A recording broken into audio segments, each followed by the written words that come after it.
Bonjour, c'est Sri Lanka. On est le 5 juin 2019.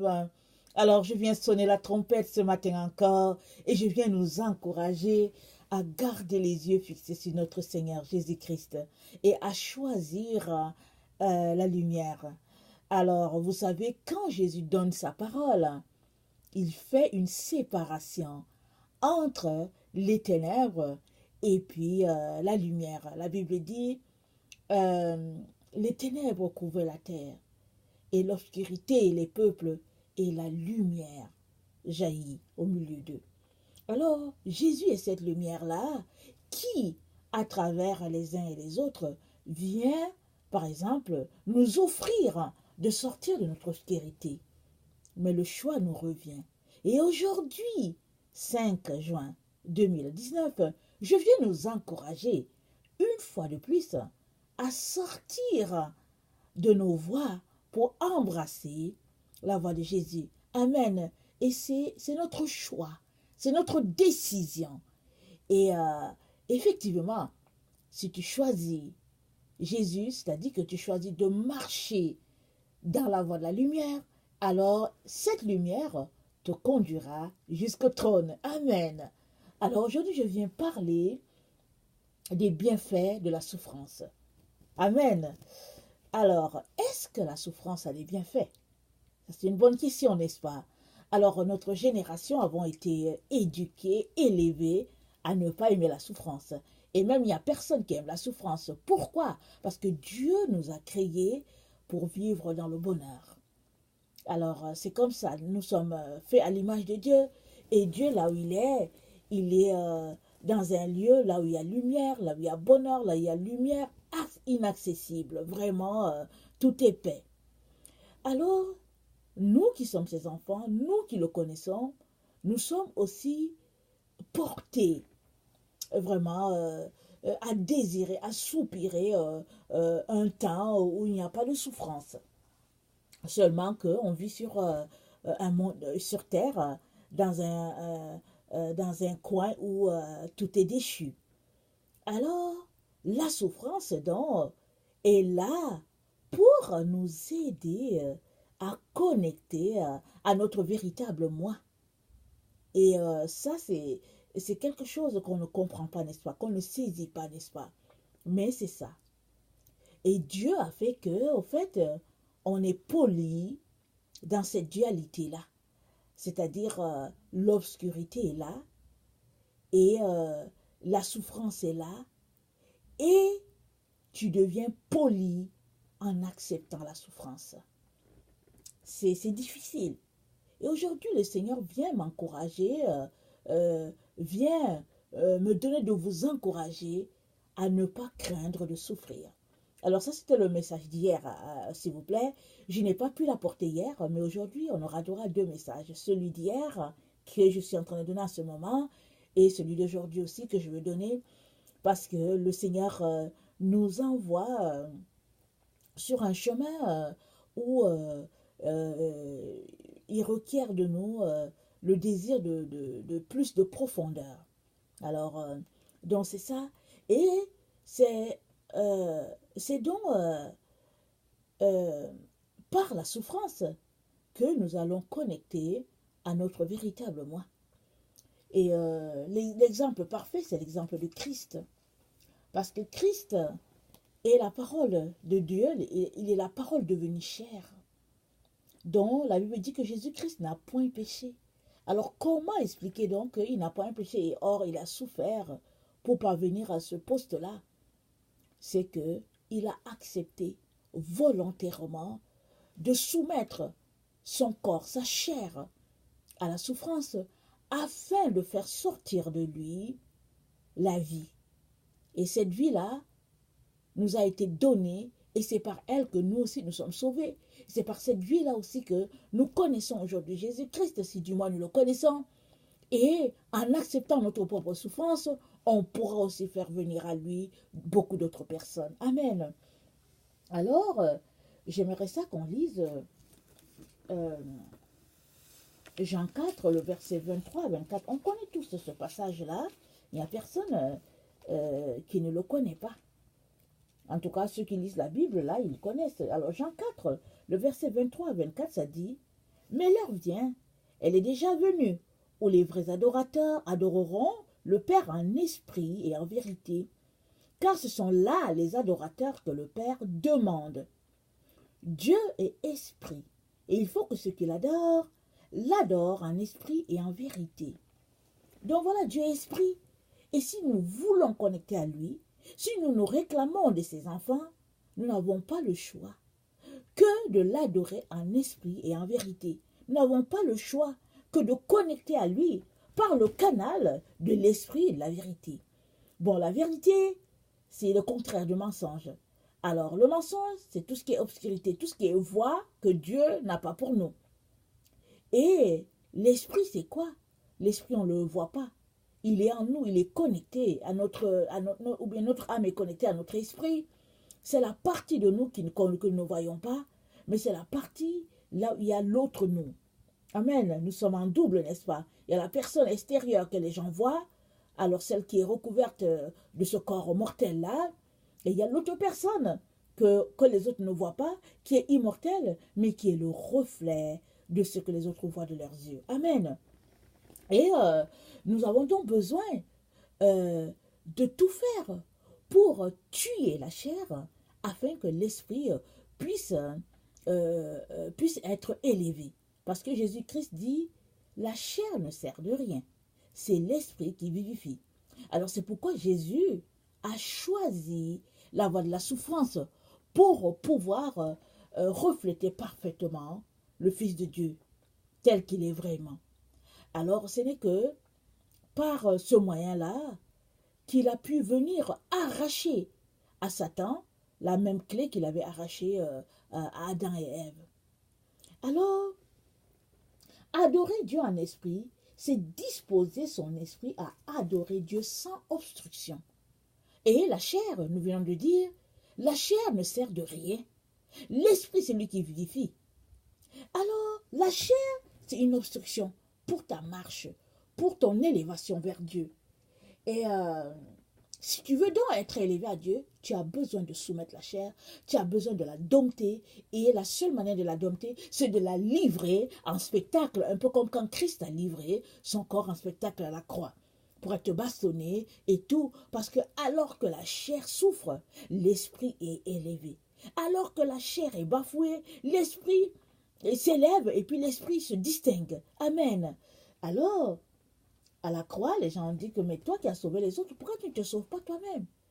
Alors nous savons tous que si Jésus-Christ avait voulu marcher sur cette voie, la voie de la prétention, la voie de l'orgueil, aujourd'hui toi et moi nous ne serons pas sauvés. Mais Jésus-Christ était muet, comme une brebis devant tous ceux-là qui l'attendent. Jésus était muet. Il a fait comme s'il n'avait aucun pouvoir. Il est resté tranquille. Parce qu'il savait qu'il avait une mission à accomplir. Et il voulait aller jusqu'au bout de sa mission. Et il nous montre l'exemple parfait du comportement que nous devrions avoir si vraiment nous voulons accomplir notre mission. Amen. Alors, Galates 5, le verset 1 nous dit quelque chose de très important.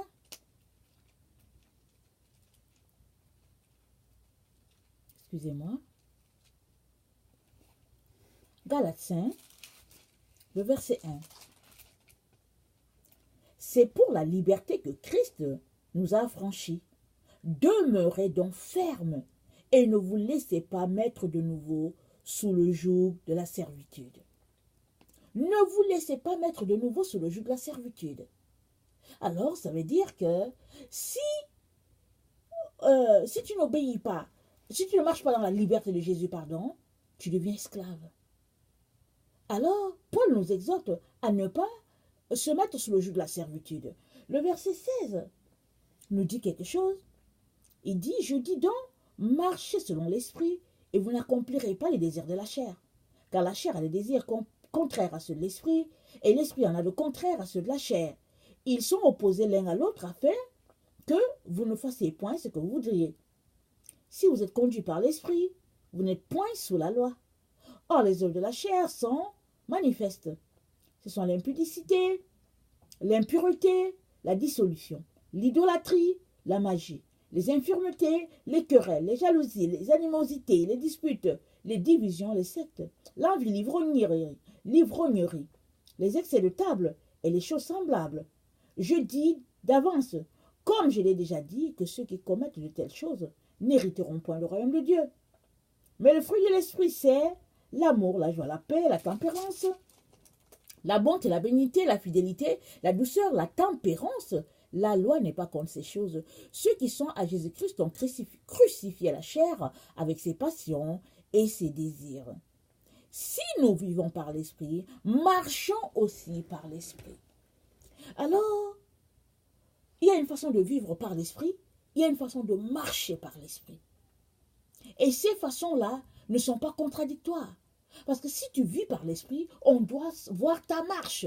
Et Paul nous dit ici le fruit qui ressort de quelqu'un qui marche par l'esprit. Il y a quelqu'un qui a la tempérance, c'est quelqu'un qui a la bonté, qui est fidèle, qui est doux. C'est quelqu'un qui est rempli d'amour, de joie, de paix, de patience, etc., etc. Et en cela, nous allons asseoir en nous les choses de l'esprit et tout ce qui est cher sera expulsé de nous. Amen.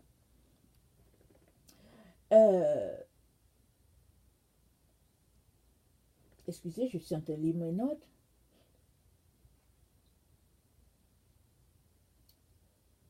Alors, la marche de l'esprit requiert qu'on soumette notre chair en obéissant à ce que Galate a dit. Et ça, c'est un acte volontaire de ta part. Et maintenant, qu'est-ce qui pourrait t'empêcher, par exemple, de marcher par l'esprit, de vivre par l'esprit?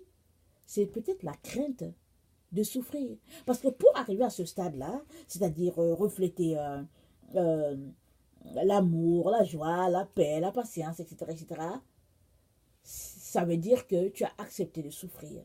Parce que ces choses-là ne vont pas s'inculquer en toi sans souffrance. C'est la voie de la souffrance qui mène là, qui amène tous ces... qui amène au fait tous ces caractères-là. Et le Seigneur nous encourage donc à ne pas craindre de souffrir. Il y a une, je pense que j'en ai déjà parlé dans une des vidéos, une chanson qui disait « Tout le monde veut aller au ciel, mais personne ne veut mourir. Aller au ciel, c'est le bon côté, et la mort, c'est le mauvais. » Question de dire que si tu veux avoir ces traits de caractère-là, tu as besoin d'accepter de souffrir pour asseoir cela en toi. Alors, Matthieu 5, le verset 11. Matthieu 5, le verset 11 nous dit quelque chose. J'espère que j'ai bien noté.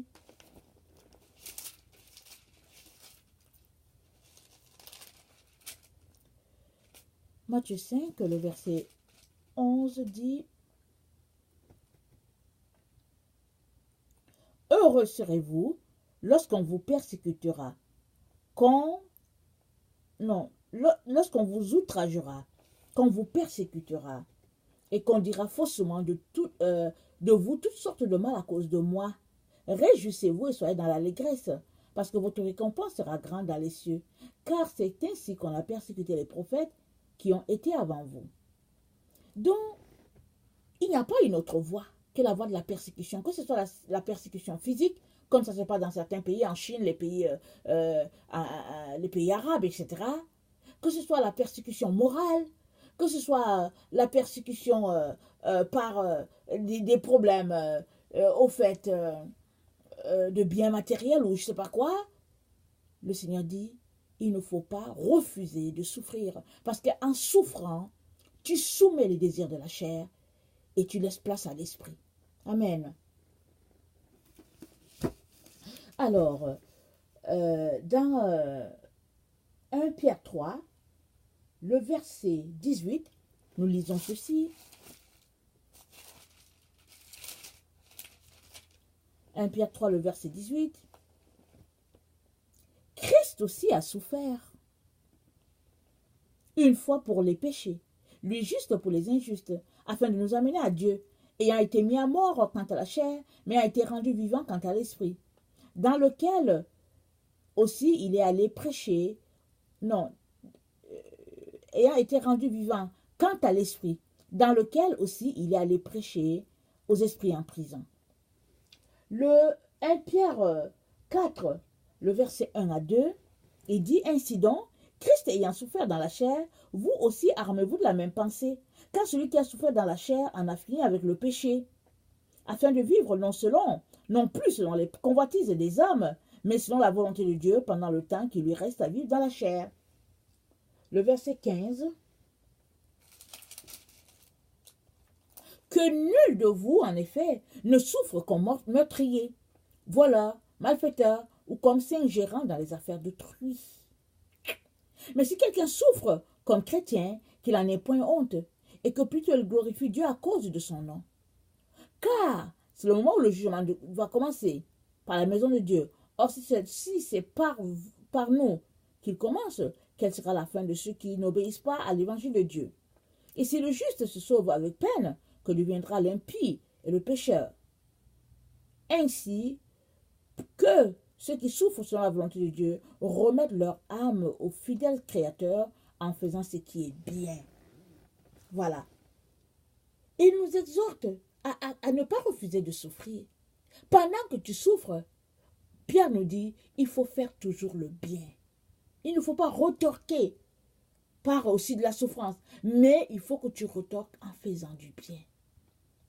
Parce que la souffrance va faire sortir ton moi intérieur. Et ce moi intérieur-là est ce qui connectera à Dieu. Ce n'est pas ta chair qui connecte à Dieu, c'est ton esprit qui connecte à Dieu. Amen. Alors, Christ nous dit, il y a des bienfaits dans la souffrance. C'est pourquoi il ne nous dit pas refuser de souffrir. Maintenant, quels sont ces bienfaits? Quels sont ces bienfaits?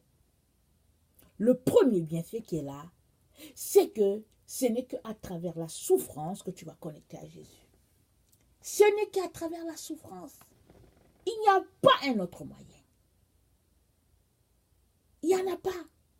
Plus tu souffres, plus tu reçois les bénédictions spirituelles. On ne veut pas souffrir. Alors on est en train de dire à Dieu, on ne veut pas les bénédictions. On ne veut pas ces bénédictions. Mais si on est une personne qui ne craint pas de souffrir, qui ne craint pas d'être humiliée, d'être méprisée, si on est ce type de personne-là, alors, on vient de le lire, la bénédiction repose abondamment sur nous puisqu'on connectera parfaitement à Jésus-Christ. Jean 17, 1 à 13, nous informe d'un fait. Jean 17, pardon, c'est 11 à 13.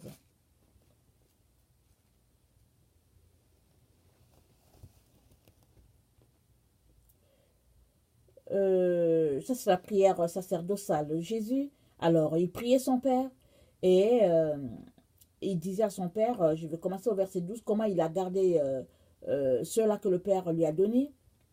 Alors, lorsque Jésus, non, pardon, c'est Jésus qui prie, pardon, lorsque j'étais avec eux dans le monde, je les gardais en ton nom. J'ai gardé ce que tu m'as donné, et aucun d'eux ne s'est perdu, sinon le fils de la perdition, afin que l'écriture fût accomplie. Et maintenant je vais à toi, et je dis ces choses dans le monde, afin qu'ils aient en eux ma joie parfaite.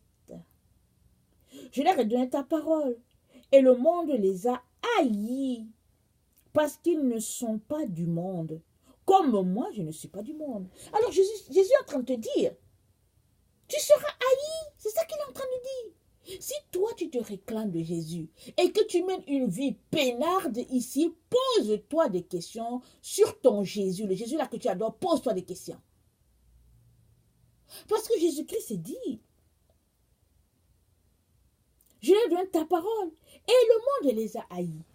Il parlait de ses disciples, mais il a aussi dit, tu ne peux pas être plus que ton maître. Alors si tu dis, oh Ursule, il s'agit des disciples, comment ils ont souffert et tout, Jésus est en train de dire, pareil aujourd'hui, si tu sers le Seigneur d'un cœur vraiment sincère selon ses principes, alors tu seras haï. Tu seras détesté par les personnes avec qui tu es. Parce que c'est comme ça. C'est la marque de tout cela qui suivront Jésus. Alors, le verset, attendez, je lis bien mon verset. Oh, excusez-moi, j'ai oublié de lire le verset 11, parce que j'ai dit Jean 17, le verset 11, et j'ai commencé à lire à 12. Ok, je vais lire le verset 11. Je ne suis plus dans le monde, et ils sont dans le monde. Et je vais à toi, Père Saint. Garde en ton nom ce que tu m'as donné, afin qu'ils soient un comme nous. Et la souffrance nous permet d'être un avec le Père et le Fils. Parce que Jésus a dit, il est dans le Père et le Père est en lui, et puis nous, nous sommes en lui. Alors on devient un seul corps avec le Père et le Fils. Et ce processus-là, de devenir un, c'est-à-dire que le divin et la chair, puisque nous sommes chair, le divin et puis, comment on appelle ça, et l'humain, quand le divin et l'humain finissent par devenir une seule chair, ça veut dire que l'humain a laissé tomber ce qui est chair de lui et il a élevé ce qui est esprit. Et c'est là que nous sommes appelés à tous tendre. Vous savez, quand Jésus-Christ fut ressuscité et qu'il a encouragé les disciples, il ne restait plus tellement avec eux. Alors il venait, il faisait son apparition et les gens le voyaient et puis bon, il disparaissait jusqu'à ce que, quand le temps fut accompli, il est monté. Mais il leur a dit, ne quittez pas Jérusalem jusqu'à ce que je vous envoie la puissance. Ils ont reçu le Saint-Esprit. Et qu'est-ce qui s'est passé? Quand ils ont reçu le Saint-Esprit, ils se sont dispersés. Ils ont été dispersés. La souffrance, on les chicotait, on les enfermait. Et puis même, il y a, je pense que c'est Étienne, oui, Étienne qui est mort. C'était le premier martyr. Après, on a fait tuer Jacques, celui-là qui a marché avec Jésus. On l'a tué. Alors, il pouvait s'arrêter pour dire, ah, comment se fait-il que le Saint-Esprit est venu et puis c'est comme ça que nous souffrons? Mais le Seigneur avait prévu ça pour que, à travers leur souffrance, ils adhèrent parfaitement à Dieu le Père et Dieu le Fils. Parce que c'est eux qui ont mis la fondation. Ils ont reçu l'enseignement de Jésus, reçu. Et quand le Saint-Esprit est venu, ils ont mis la fondation. Et c'est sur cette fondation-là que nous bâtissons nous aussi. Comme a dit Paul, si du moins nous bâtissons sur le même fondement que sur les apôtres, Jésus étant la pierre angulaire.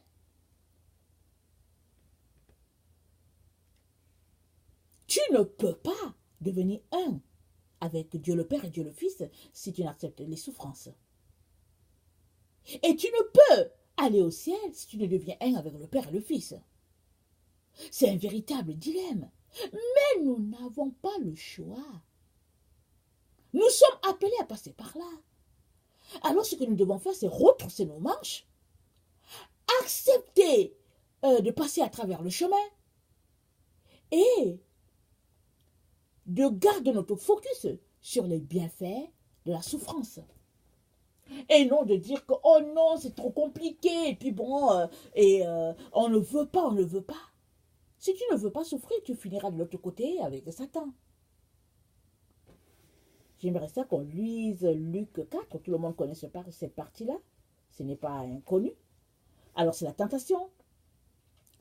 Et le verset 2 dit, il fut tenté par le diable pendant 40 jours. Il ne mangea rien durant ces jours-là, et après qu'ils furent écoulés, il eut faim. Le diable lui dit, si tu es fils de Dieu, ordonne à cette pierre qu'elle devienne du pain. Mais Jésus leur répondit, il est écrit, l'homme ne vivra pas de pain seulement, Et le diable, l'ayant élevé, lui montra en un instant tous les royaumes de la terre. Il lui dit, je te donnerai toute cette puissance et la gloire de ces royaumes, car elles m'ont été données, je te la donne. Je la donne à qui je veux. Jésus répondit, il est écrit, tu adoreras le Seigneur ton Dieu et tu le serviras lui seul. Le diable le conduisit encore à Jérusalem, le plaça sur le haut du temple et lui dit, si tu es fils de Dieu, jette-toi d'ici en bas, car il écrit, il donnera des ordres à ses anges à ton sujet, afin qu'ils te gardent, et ils te porteront sur les mains, de peur que ton pied ne heurte contre une pierre. Jésus lui répondit, il est écrit, tu ne tenteras point le Seigneur ton Dieu. Après l'avoir tenté, de toutes ces manières, le diable s'éloigna de lui jusqu'au moment favorable. Alors, le diable, il est là juste pour nous mettre des pièges afin d'empêcher la réalisation du plan divin pour nous. Et nous avons besoin d'aller à contre-courant de ce que Satan nous offre. Parce que quand il offre juste les choses de la terre. Il a offert à Jésus la gloire de ce monde. Il lui a demandé de transformer les pierres en pain. Et bon, voilà, c'est que tout ce qui est charnel, tout ce qui est matériel, c'est à ça que Satan s'évertue pour nous conduire. Et nous, en tant que les enfants du Père, nous devons tout faire pour ne pas embrasser cette voie-là. Mais nous retrouver sur la voie de la souffrance. Évidemment, ce n'est pas toutes les souffrances qui sont les nôtres. Il y a des souffrances que le Père a prévues pour nous. Alors, je viens nous encourager dans une relation avec Dieu le Père afin que ce que nous sommes vraiment puisse refléter en nous et aussi puisse éclairer tout cela qui viendront en contact avec nous. Très, très important.